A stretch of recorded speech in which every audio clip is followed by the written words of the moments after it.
received many emails from Muslims, and I don't have time to answer them all, but I thought I would answer this SarahRashad here and let you all see what she has to say and what's troubling her. She's writing in regards to my video, Filthy Teachings That Muslim Men Practice, when I made a video about the Ayatollah Khomeini. She wrote here, she said, "You called female Muslims cows. You called me a cow and you don't even know me." Well, Sarah, I didn't call you a cow. I'm simply saying that Islam treats you like you are a cow, as if you are a possession, something to be owned and controlled, and one of many. So if a man has 4 or 9 wives, don't you think that he's filling up his barn? How can you have an intimate relationship with a husband if he is having the same intimate relationship with 3 or 8 other women? I'm going to go to the Quran now and show you why I felt that you are like a cow in Islam. Here is the Quran browser, and I've typed in 4:3, and we'll hit retrieve and bring up the verses. Yosef Ali would have been my first pick, but he is lying in his translation, so I'm going to go on and look at someone else. He wrote 2 or 3 or 4 women, but that's incorrect. So we're going to go to Shakir, who's a little more honest in his translation. He says, "Marry such women as seem good to you, 2 and 3 and 4." Well, Sarah, the Arabic word is wa, and that means and, right? 2 and 3 and 4. You can go and check it out. And so this adds up actually to 9. 2 and 3 and 4. That's 9, because Muhammad had 9 wives. So some people, they translate this as up to 4, and other people translate it as up to 9. But Muhammad took it as 9. And by the way, since I'm right here, I'll just touch on this word marry. It didn't exist in the Arabic Quran. The word is fankaho in the Quran, which is F. Allah doesn't know the word marry. He instructs his men to F such women as seem good to you, 2 and 3 and 4. Well, Sarah, this is definitely like a barnyard, if you ask me. Let me go on here and show you some other things after we get back to your video. Let's see. I want to know what else is troubling you. You have no idea what you're talking about, and you had the audacity to curse a man, a great man, wow, a great man, who had PhDs and led revolutions from another country, a very respectable man, saying that he had red eyes and seems on fire. What is that really? He got his teachings from Allah and Muhammad? Well, Sarah, yes, he did. He got his teachings from Allah and Muhammad, and I'm going to show you that in a second. You speak about the Ayatollah Khomeini as a respectable man, right? Well, let me show you. This is the Ayatollah Khomeini's book. You can get a hold of it and read it for yourself.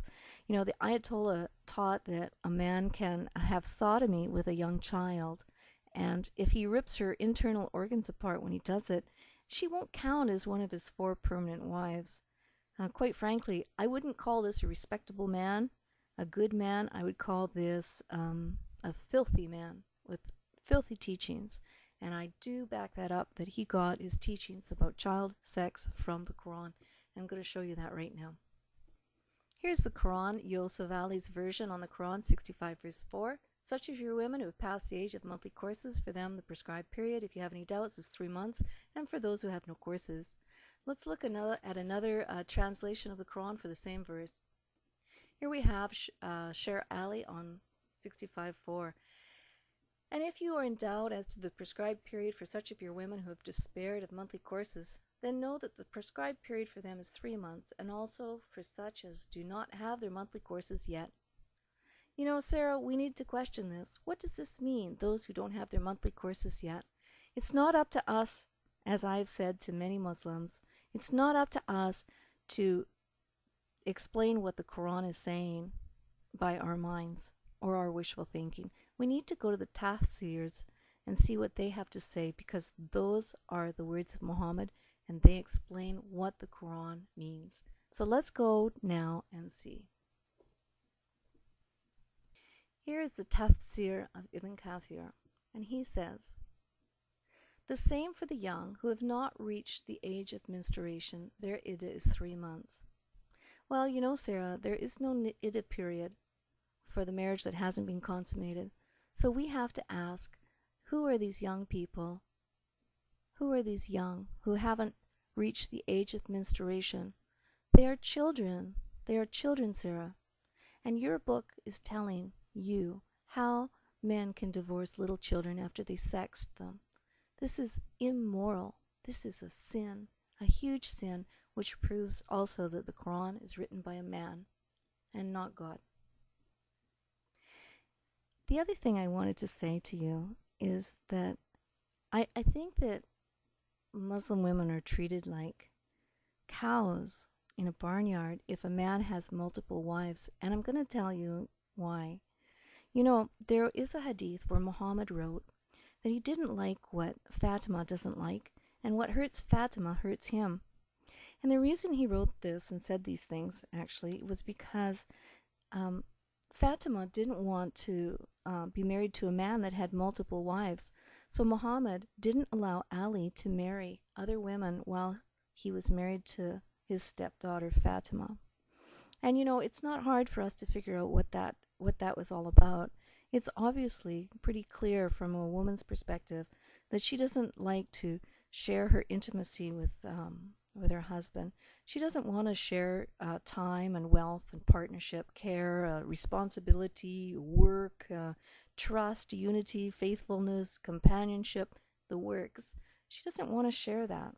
So Muhammad, he said, he doesn't like what Fatima doesn't like. But the fact is Muhammad was a hypocrite because he didn't care about his own life in regards to, you know, to what women cared about, because he went on and had pardon me, he had 9 wives at one time. He didn't care about their feelings, that they didn't want to share their intimacy. So he was a hypocrite for sure when you think about it. Let's go on and see what else you have to say here. You said Allah is just the Arabic word for God. Well, that's right. Allah is just the Arabic word for God. We don't dispute that. But who is he, Sarah? Who is your God? What is the personal name of your God? Don't give us his attributes. I don't want to hear those 99 attributes you have for him. I want to know what is his personal name. Can you tell me?